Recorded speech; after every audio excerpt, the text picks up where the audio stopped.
Hello दोस्तों, तो उन तमाम अभ्यर्थी को बहुत बहुत बधाई शुभकामनाएं मेरे तरफ से जिन्होंने सी टेट के परीक्षा में शामिल हुए। तो दोस्तों, निश्चित रूप से आप क्वालिफाई करेंगे। आज के वीडियो में हम लोग देखेंगे गणित के प्रश्न को, उसका सही और सटीक उत्तर क्या होने वाला है। तो दोस्तों, एकदम बारी बारी से आप लोग मिलान करते जाइए। पहला प्रश्न है, निम्नलिखित समूहों में से किसमें सभी त्रिआयामी आकृतियां हैं? इसका सही उत्तर हो जाएगा घन, घनाभ, गोला, बेलन। सही उत्तर क्या हो जाएगा? घन, घनाभ, गोला, बेलन। निम्नलिखित में से कौन सा कथन सत्य है? निम्नलिखित में से सत्य कथन कौन सा है? तो सही उत्तर हो जाएगा, यदि एक पतंग के सम्मुख कोण बराबर हो तो वह एक आयत बन जाती है। अगला प्रश्न है, निम्नलिखित तालिका को पढ़िए। ठीक है, निम्नलिखित तालिका को पढ़िए। सबसे अधिक और सबसे कम पाए जाने वाले रक्त समूहों का अनुपात क्या होगा? तो सबसे अधिक और सबसे कम पाए जाने वाले रक्त समूहों का अनुपात होता है 4:1। तो ऑप्शन नंबर 4 आपका बिल्कुल सही हो जाएगा। अगला प्रश्न है, नीचे दिए गए पैटर्न में लुप्त संख्या क्या है? नीचे दिए गए पैटर्न में लुप्त संख्या क्या है? तो इसका सही उत्तर हो जाएगा 28। नीचे दिए गए पैटर्न में जो लुप्त संख्या है वो है 28। सही उत्तर हो जाएगा आपका ऑप्शन नंबर 3। अगला प्रश्न है, अमीनी 36 सर्वसम वर्गों को अलग अलग प्रकार के आयतों में व्यवस्थित कर रही है। ठीक है, वह इन वर्गों द्वारा अलग अलग प्रकार के कितने आयत बना सकती है? तो कुल आयत कितने बनेंगे? 5। तो सही उत्तर ऑप्शन नंबर 4, 5 आयत बनेंगे। अगला प्रश्न है, ध्यान देंगे, 100 में एक पूर्ण संख्या जोड़ी जाती है और फिर वही संख्या 100 में से घटा दी जाती है। इस प्रकार प्राप्त हुई दोनों संख्याओं का योगफल कितना हो जाएगा? 200 हो जाएगा। कितना हो जाएगा? 200। अगला प्रश्न है ऑप्शन नंबर 2। तो अगला प्रश्न है, 5 - 5 + 5 - 5 + 5 - 5 डैश डैश डैश के विषम संख्या पदों का योगफल कितना होगा? तो वो हो जाएगा ऑप्शन नंबर 1, 5 हो जाएगा। कितना होगा? 5, ऑप्शन नंबर 1। अगला प्रश्न है 38 नंबर प्रश्न देखेंगे, निम्नलिखित में से कौन सी व्यवस्था संख्याओं को अवरोही क्रम में निरूपित करती है? कौन सी व्यवस्था संख्याओं को अवरोही क्रम में निरूपित करती है? तो इसका सही उत्तर ऑप्शन नंबर 2, 10.5, 1.50, 1.055, 1.005, 1.005, 0.155। तो सही उत्तर हो जाएगा ऑप्शन नंबर 2।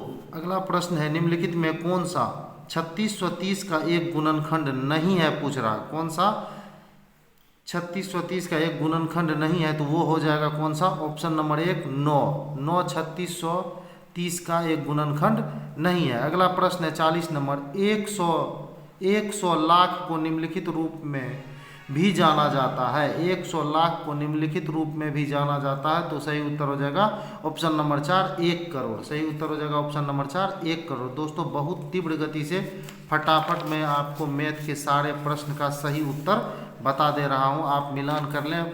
थोड़ा सा फास्ट इसलिए बता रहे हैं कि आपका समय व्यर्थ ना जाए। अगला प्रश्न है, प्रियदर्शनी ने 4.8 kg बादाम, 2500 ग्राम किशमिश और 3.5 kg काजू को मिला दिया तथा इस मिश्रण को बराबर 3 दर्जन पैकेट बना दिए। प्रत्येक पैकेट का भार क्या होगा? तो सही उत्तर होगा 300 ग्राम। प्रत्येक पैकेट का भार कितना होगा? 300 ग्राम। अगला प्रश्न है, एक वर्ग की भुजा 5 सेंटीमीटर है। यदि इस वर्ग की भुजा दोगुनी कर दी जाए तो नया क्षेत्रफल कितने गुना हो जाएगा?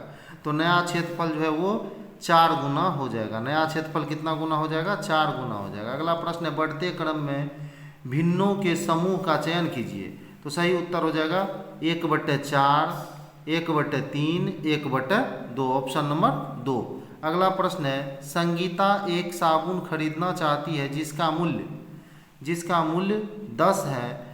इसके पास एक 5 रुपये का सिक्का, 2 रुपये के सिक्के और 5 50 पैसे के सिक्के, उसे साबुन खरीदने के लिए और कितनी धनराशि चाहिए? उसे साबुन खरीदने के लिए और कितनी धनराशि चाहिए? तो इसका सही उत्तर हो जाएगा 0.50, ऑप्शन नंबर 3, 0.50।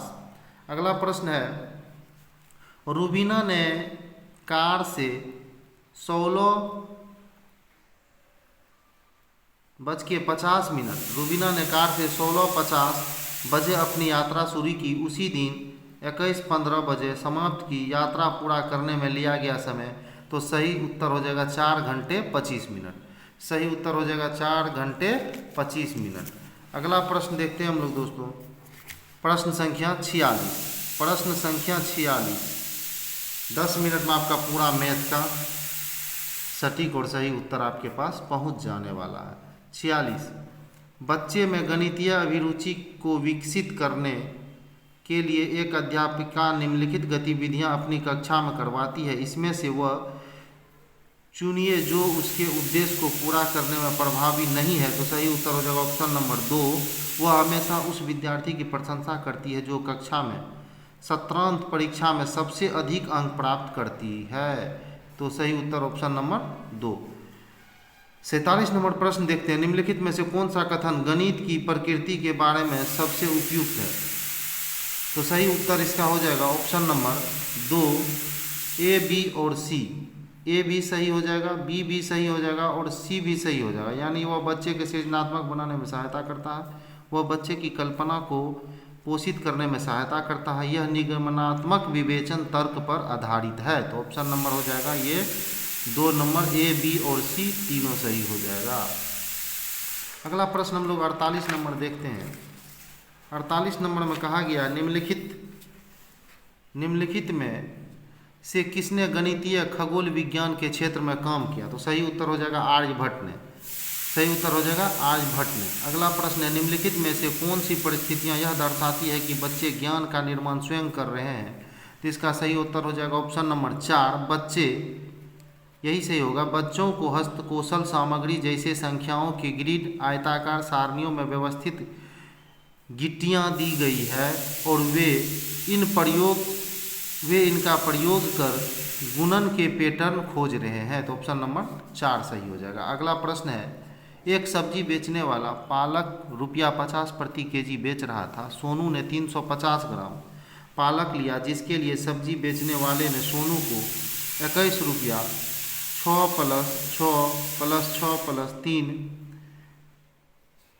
लिए। सब्जी बेचने वाले द्वारा प्रयोग में लाए गए इस गणितीय कौशल के संबंध में निम्नलिखित में से कौन सा कथन सत्य है? तो सही उत्तर हो जाएगा ऑप्शन 1, केवल सी। ऐसे कौशल, यही सही होगा, ऐसे कौशल गणितीय प्रश्नों को हल करने के वैकल्पिक तरीके को विकसित करने में सहायक होते हैं। यही उत्तर आपका सही हो जाएगा।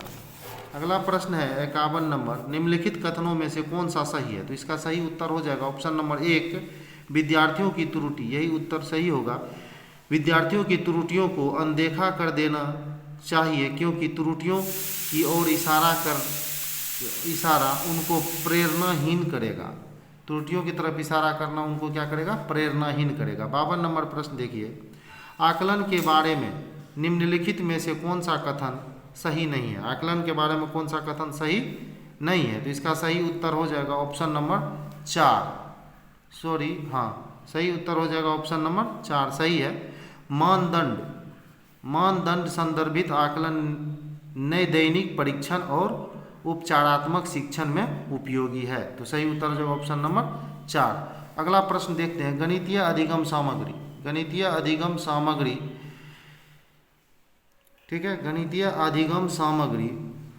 तो इसका बी और इसका डी सही हो जाएगा। बी है स्वतः अधिगम में विद्यार्थियों की मदद करती है, सही है। अगला है कक्षा में अधिगम वातावरण का निर्माण करने में मदद करती है, ये भी ऑप्शन। तो बी और डी दोनों सही है, अर्थात इसका ऑप्शन नंबर 4 सही हो जाएगा। तो 54 नंबर क्वेश्चन को हम लोगों ने अभी देखा। अब हम लोग देखेंगे 55 नंबर प्रश्न का सही उत्तर क्या होगा। निम्नलिखित में से कौन सा प्राथमिक विद्यालय के शिक्षार्थी को भिन्न 2/3, 4/6 के बीच तुल्यता की कल्पना करने में मदद करने का सबसे उपयुक्त तरीका है। तो इसका सही उत्तर हो जाएगा भिन्न डिस्क का उपयोग करना। किसका उपयोग करना? भिन्न डिस्क का उपयोग करना। अगला प्रश्न है, एक शिक्षिका गणित कक्षा में रोल प्ले विधि का उपयोग करती है, इसका उद्देश्य क्या है? इसका उद्देश्य है विचारों का बहिर्वेशन करना। अगला प्रश्न है 57 नंबर, संख्या बोध विकसित करने में उपकरण एक महत्वपूर्ण भूमिका निभाती है। संख्या बोध विकसित करने में उपकरण एक महत्वपूर्ण भूमिका निभाती है। निम्नलिखित में से कौन सा उदाहरण है जो विद्यार्थी में उपकरण के कौशल का प्रदर्शन करता है? तो ये इसका सही उत्तर हो जाएगा ऑप्शन नंबर 3, विद्यार्थी एक पासा उछालता है और बिना बिंदुओं को गिने यह बताने में सक्षम है कि यह 4 है। तो सही उत्तर हो जाएगा ऑप्शन नंबर 3। अगला प्रश्न हम लोग देखते हैं 58 नंबर, राष्ट्रीय पाठचर्या रूपरेखा 2005 के अनुसार कक्षाओं के ऊपर किए गए शोध बताते हैं लड़कियों को गणित में विशेषज्ञता के योग्य न मानकर उनका काफ़ी व्यवस्थित अवमूल्य होता है, जबकि वे गणित में अच्छा प्रदर्शन करती है। तो इसका सही उत्तर हो जाएगा ऑप्शन नंबर 4, समाज की लिंग संबंधी धारणाएं इस मान्यता की ओर ले जाती है कि लड़के समस्या समाधान की ज़्यादा नवीन कार्य विधियां उपयोग करते हैं और इसलिए उन्हें बेहतर अवधारणात्मक समझ होती है। तो ऑप्शन नंबर 4 सही हो जाएगा। अगला प्रश्न है, कक्षाई शोध को दर्शाते हैं कि अधिकांश विद्यार्थी गणित को उसी कक्षा में जो अन्य विषय में पढ़ाते हैं उनमें अधिक कठिन समझते हैं। गणित की प्रकृति का निम्नलिखित में से कौन सा पहलू इस भय को बढ़ाता है? तो सही उत्तर हो जाएगा इसका ऑप्शन नंबर 1, गणित में प्राथमिक अवधारणाओं की अमूर्त प्रकृति। यही आपका सही उत्तर हो जाएगा। अगला प्रश्न है 60 नंबर, राष्ट्रीय शिक्षा नीति NEP के अनुसार देश भर में विभिन्न विषयों में ओलंपियाड और प्रतियोगिताएं डैश होंगी। तो ये इसका ऑप्शन नंबर 3 होगा मजबूत। ऑप्शन नंबर 3 सही है, मजबूत। तो ये 60 नंबर तक के प्रश्न को हम लोगों ने देखा। अभी हम लोगों ने गणित विषय के सही और सटीक उत्तर को देखा। निश्चित रूप से आपने मिलान कर लिया होगा और आपने बहुत अच्छे स्कोर को किया होगा और आप निश्चित रूप से इस परीक्षा को क्वालिफाई करेंगे और बहुत अच्छा स्कोर से क्वालिफाई करने वाले हैं। मेरी शुभकामनाएं हमेशा आपके साथ हैं। अगले वीडियो में अगले विषय को लेकर उपस्थित होंगे। धन्यवाद। जय हिंद, जय भारत।